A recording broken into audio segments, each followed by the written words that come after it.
안녕하세요. 천안 알콜 아저씨예요. 오늘은 음주로 뭔가 사고를 쳤을 때 그에 대한 양형 자료를 준비할 때 저는 양형 자료 중에서 금주 클리닉만 하는 사람이긴 하지만 양형 자료를 준비할 때 그때 가장 큰 원칙에 대한 얘기를 할 거예요. 물론 저는 변호사가 아니기 때문에 들은 얘기를 할 거예요. 아니, 가운을 입었는데도 변호사인 줄 알았대. 아니, 변호사가 이렇게 말을 어눌하게 하진 않죠. 발음이 뭉개지고 있고 어휘 사용이 굉장히 저렴한 사람인데, 그런데 어떻게 변호사로 심지어는 이제 가운을 입었는데. 어쨌건 저는 변호사가 아니에요. 그렇기 때문에 법에 대해서 잘 모르고 그냥 오로지 그동안 10몇 년 동안 변호사님들이 해왔던 얘기들, 저희 한의원에 자신의 의뢰인을 보내면서 신신당부했던 그런 얘기를 할 건데, 그 원칙은 되게 두 가지였어요. 첫 번째는 진지한 반성. 아니, 그것들을 이제 입증하는 게 중요한 거죠. 자기가 자기 혼자 반성하는 것들은 중요하지 않아요, 솔직히.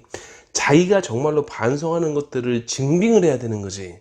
그리고 재범 방지의 노력을 증빙. 내가 술을 마시고 사고를 쳤으면은, 술을 마신 다음에 막 예를 들어서 음주 운전을 했으면은 음주랑 운전이 문제니까 음주도 운전도 피하고 있는 것들을 모습을 보인다든지 뭔가 이제 그런 것들을 증명을 해야죠. 그냥 자기 혼자 그냥 술 끊고 있네 이렇게 할 수는 없으니까. 그래서 이 두 가지가 가장 핵심이 되는 것들인데, 근데 그 두 가지에 대해서 알코올 클리닉 확인서는 두 가지에 전부 다 일정한 증명의 효력이 있기 때문에, 그러니까 이런 식으로 좀 준비를 해달라라는 것들을 취합을 해가지고 하고 있는 거예요, 지금. 근데 그보다 더 상위에 있는 그런 원칙이 있어요. 피해자가 있다면 피해자에 대한 적정한 보상. 그게 먼저라고. 하지만 피해자에 대한 적정한 보상만으로 끝나는 게 아니기 때문에 그걸로 좀 부족할 것 같다 싶을 때에는 다시 원래로 돌아가서 진지한 반성과 재범 방지를 위한 노력, 그것들을 증빙하는 그것들을 준비해야 된다고. 이게 늘 들어왔던 얘기들인데, 근데 그러한 변호사님들의 주장을 이해시킬 수 있는 판례가 전에 나왔어요, 최근에. 이게 뉴시스에서 받아 적은 기사 같은데, 그 기사를 요약하자면, 이게 솜방망이 처벌로 유명한 서울중앙지법이에요.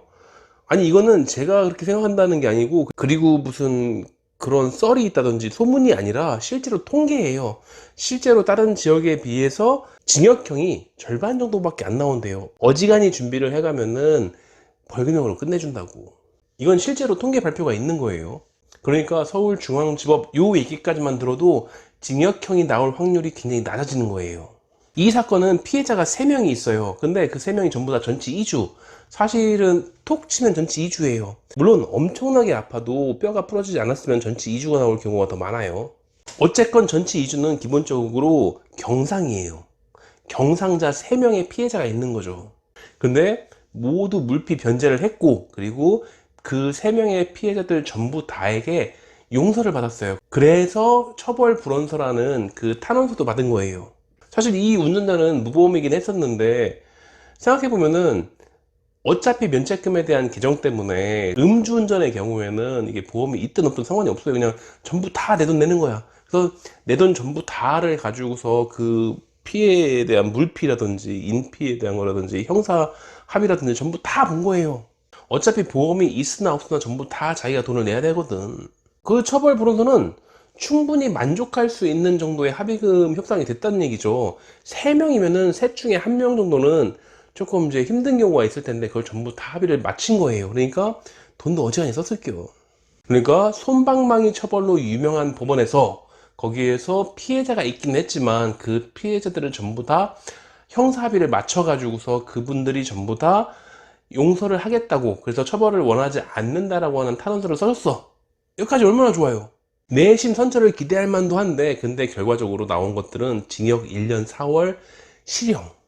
그때 판사의 말이 있어요. 판사가 뭐라고 했냐면은 재범의 위험성이 농후해 엄중한 처벌이 불가피하다.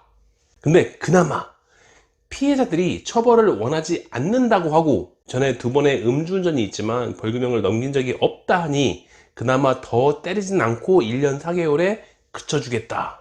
그게 그나마 선처를 해준 거다 이거예요. 그럼 처음으로 돌아가서 이게 음주 관련 전문 변호사님들이 얘기했던 상황이랑 이해가 되는 상황인 거죠. 가장 중요한 건 항상 피해자에 대한 적정한 보상. 그건 됐죠. 그걸 끝이 아니라니까. 그 다음으로 중요한 게 진지한 반성과 재범 방지를 위한 노력의 증빙. 그러니까 요거는 됐지만 이게 안 됐다는 얘기잖아요. 아마도 그 양형자료에서 오로지 그냥 모든 것들을 전부 다 피해자의 보상에만 전부 다 올인을 한 다음에 나머지는 좀 등한시했나 보죠. 사실 돈이 좀 들어가는 것들인데 이게 어마어마하게 들어갔을 거예요, 아마도. 본인이 가용할 수 있는 모든 자산은 변호사비하고 이걸로 전부 다 썼겠죠, 아마도.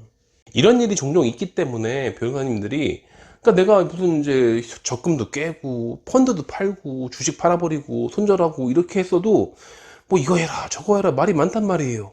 반성문도 한 장 더 써라, 알코올 클리닉 갔다 와라, 뭐 봉사활동해라, 이런 식으로.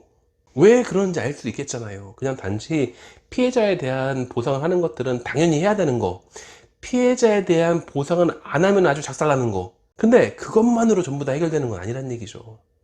그나마 그건 기본으로 해놓고 그 다음에 또 준비를 해야 되는 거지, 그냥 그걸로 끝난다는 뜻이 아닌 거예요. 그래서 저도 프로그램을 끝낼 때 이거 그냥 대충 하지 말고 마무리 마지막에 와서 그 평가서 정도는 써라. 어차피 돈을 더 받는 건 아니거든. 애시당초에 뭐 할 때 프로그램을 짜는 이유가 일정 기간 동안, 그러니까 그 기간 동안에 진단을 하고 치료 계획을 세우고 실제로 시행을 한 다음에 그 다음에 나중에 평가까지 이 과정을 좀 써야 될 거 아니에요. 그래서 귀찮다고 할지라도 물론 해야 될 것들은 많이 있다는 건 알겠지만, 그렇지만 시간을 조금 내 가지고서 마지막 그 평가까지는 받으라고 그렇게 하는 거예요. 그러니까 야, 이 법원은 그렇게 세게 안 때린대 라든지, 아니면은 뭐 합의금 그렇게 퍼줬는데 뭐 그럼 뭐 괜찮겠지 뭐. 아니 괜찮아, 내가 지금 삼진인데 벌금만 2번이었어 그러면 다음에 오면은 실형이 아니라 집행유예겠지 뭐, 이렇게 말고. 아니라니까요. 괜히 그러고 있다가 법정에서 끌려가서 법구돼 가지고서 그 안에서 구치소 안에서 그 미결수로 그 준비하려면. 그래서 항상 음주로 인해서 뭔가 사고를 쳤을 때는 첫 번째가 피해자에 대한 적정한 보상이지만 이건 반드시 기본으로 해야 되는 거. 물론 이제 공무집행방해 같은 경우에는 경찰관 같은 경우에는 이제 안 해주는 경우도 있지만 어쨌건 공탁이라도 해야 될 거 아니에요.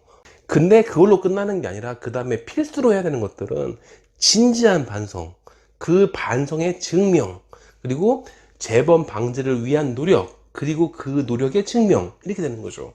항상 증명이 문제니까.